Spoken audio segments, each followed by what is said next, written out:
Okay, JEE advance 2021 के paper 1 के physics का ये 11 क्वेश्चन है and it is multiple correct question.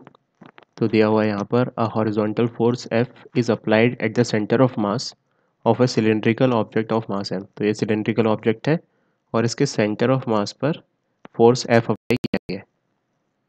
Perpendicular to the axis shown in the figure, the coefficient of friction between the object and the ground is mu. The centre of mass of the object has an acceleration a. इसका acceleration ए हो रहा है, ठीक है, centre of मास का। So the acceleration due to gravity is g, given that the object rolls without slipping। ठीक है, pure rolling का केस है। तो which of the following statements are correct. तो इसमें कुछ 4 स्टेटमेंट्स दिए हुए हैं, ये अपन को बताना है कि करेक्ट है या नहीं। ठीक है, तो सबसे पहले हम यहाँ पर इसका एफ बना लेते हैं। तो एक फोर्स तो मार्क्ड है यहाँ पे, दूसरा फोर्स जो फ्रिक्शन का है, क्लियरली रोलिंग इसकी इस सेंस में हो रही होगी, अल्फा इस सेंस में। तो टॉर्क किधर फ्रिक्शन किधर लग रहा होगा, टॉर्क के डायरेक्शन में। तो फ्रिक्शन किधर लग रहा होगा, इस डायरेक्शन में। ठीक है, अच्छा गलती से कोई इस डायरेक्शन में भी मान ले फ्रिक्शन, तो कि फ्रिक्शन की वैल्यू नेगेटिव आ जाएगी। बट ये कॉमन सेंस है तो मार्क कर लिया हमने। ठीक है, फिर और नॉर्मल एम लग रहा होगा, वो कैंसिल कर रहे होंगे ना एक दूसरे को, तो वो एसिलरेशन में या टॉर्क में योगदान नहीं दे रहे होंगे, क्योंकि वो, तो उनको मार्क करने की ज़रूरत नहीं है ना। कोई बच्चा कहे एम मार्क करेंगे, हम नॉर्मल करेंगे, तो ना वो एसिलरेशन में अपना योगदान दे रहे हैं, ना वो अल्फ़ा में अपना योगदान दे रहे हैं। तो ये सब एम और एन के बारे में अगर कोई सोच रहा है तो वो अपना टाइम वेस्ट कर रहा है। ठीक है, तो अब यहाँ पे अपन इक्वेशन ऑफ मोशन लिख लेते हैं रिजिड बॉडी डायनामिक्स में। तो force on centre of mass, या force entire force, centre of mass पे थोड़ी फोर्स, कहीं भी लग सकता है फोर्स। तो net force is equals to mass of the body into acceleration of centre of mass. तो नेट फोर्स कितना लग रहा है इस पे, एफ इधर और फ्रिक्शन इधर, तो capital F minus small F is equals to mass into acceleration of centre of mass. ठीक है, सिमिलरली रोटेशनल टॉर्क वाली equation, torque on centre of mass, torque about centre of mass is equals to I of centre of mass into alpha.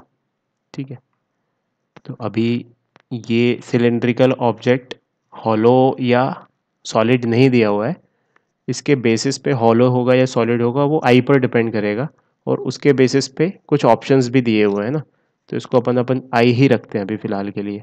ठीक है, तो torque about centre of mass, torque F की वजह से तो zero होगा, capital जो अप्लाइड फोर्स है, फ्रिक्शन की वजह से टॉर्क आएगा बस एफ इंटू आर। तो F R small F into R is equals to I into alpha. ठीक है, तो अब यहाँ पर प्योर रोलिंग हो रही है, तो a is equals to alpha r, ये यूज़ कर सकते हैं बिकॉज प्योर रोलिंग हो रही है, this is the pure rolling की कंडीशन। ठीक है, तो अल्फ़ा की जगह क्या लिख देंगे अपन, ए बाय आर। तो यहाँ पे अल्फ़ा की जगह लिखो a by r equals to a by r, इधर भी आ जाएगा तो ये are square.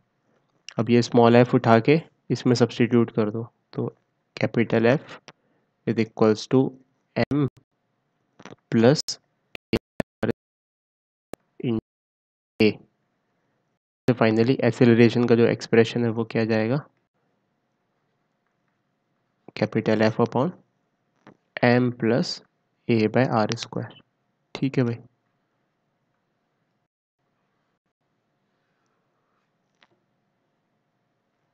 A by R square नहीं, sorry, I by R square. यहाँ पे पहला ऑप्शन दिया हुआ है, for the same F the value of A does not depend on whether the cylinder is solid और हॉलो। तो गलत बात हो गई, क्योंकि ए की वैल्यू आई पर डिपेंड कर रही है। आई की वैल्यू अगर एम आर स्क्वायर होगी तो एफ की वैल्यू कुछ और होगी, अगर M are square by two होगी तो एफ की वैल्यू, ए की वैल्यू कुछ और होगी। तो पहला तो हो गया गलत, ए इज़ नॉट आंसर। ठीक है, तो इससे मिलता जुलता थिन वॉल्ड होलो सिलेंडर के लिए आई की वैल्यू क्या होती है, वो आई की वैल्यू होती है m are square by two.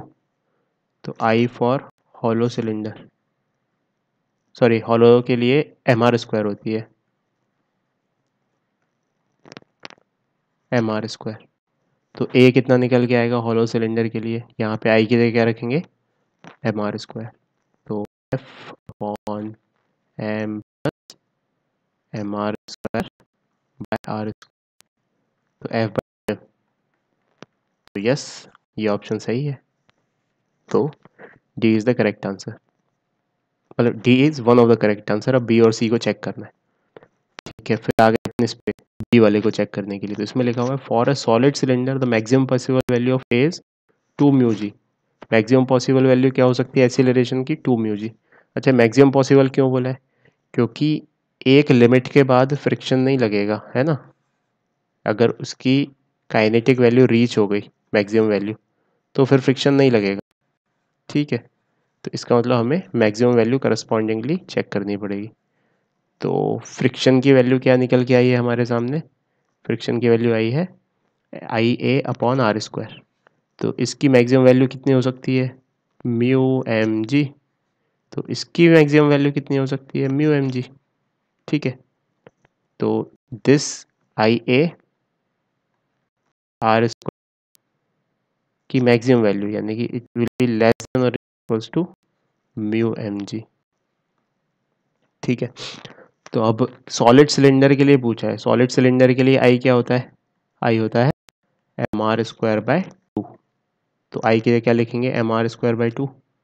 तो mr²/2 करेंगे तो m a is less equals to μmg। r² से r² कट जाएगा, m से m कटा, तो a is less than equals to μg, ठीक है। तो मैक्सिमम वैल्यू क्या हो सकती है,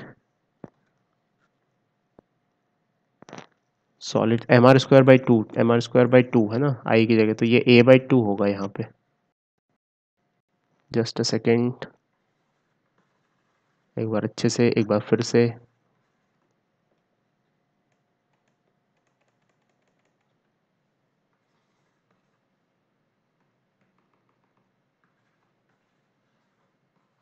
मिट नहीं रहा है,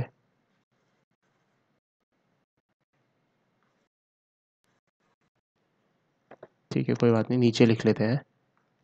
तो यहाँ पे क्या, जो IA/r² है, IA/r², इसकी मैक्सिमम वैल्यू क्या हो सकती है, μmg। सॉलिड सिलेंडर के लिए आई क्या होता है, mr²/2। तो यहाँ पे आई की जगह क्या लिखो, mr²/2। तो एक r² है, एक a है, तो r² से r² कट गया, must be less than μmg, m से m कट गया। तो यहाँ से a is less than equal to 2, इस तरफ पहुँचा तो 2 μg। तो एक्सीलरेशन की मैक्सिमम वैल्यू 2 μg हो सकती है, इससे ज़्यादा हो गई तो स्लिपिंग हो जाएगी, प्योर रोलिंग नहीं हो पाएगी। तो इसका मतलब B is also a correct answer, ठीक है। फिर थर्ड ऑप्शन पे आते हैं, the magnitude of the frictional force on the object due to the ground is always μmg। तो गलत बात है, भाई क्या बोल रहा है, फ्रिक्शन की हमेशा वैल्यू μmg के बराबर होगी। अरे भाई फ्रिक्शन की मैक्सिमम वैल्यू होती है ये, ठीक है। जो फ्रिक्शन है वो 0 से लेके नॉर्मल रिएक्शन तक कुछ भी वैल्यू ले सकता है स्टैटिक फ्रिक्शन में, है ना। काइनेटिक फ्रिक्शन थोड़ी लग रहा है, just on the verge of sliding थोड़ी है वो। तो गलत है, ठीक है। तो बी और डी इसके सही आंसर है। तो अगर देखा जाए तो ये टॉपिक कौन सा है, रिजिड बॉडी डायनामिक्स।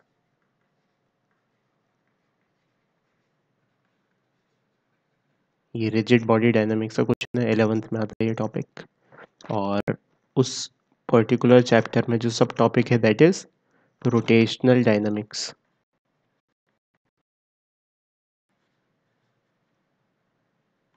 और जिसमें हमें कंबाइंड रोटेशन एंड ट्रांसलेशन का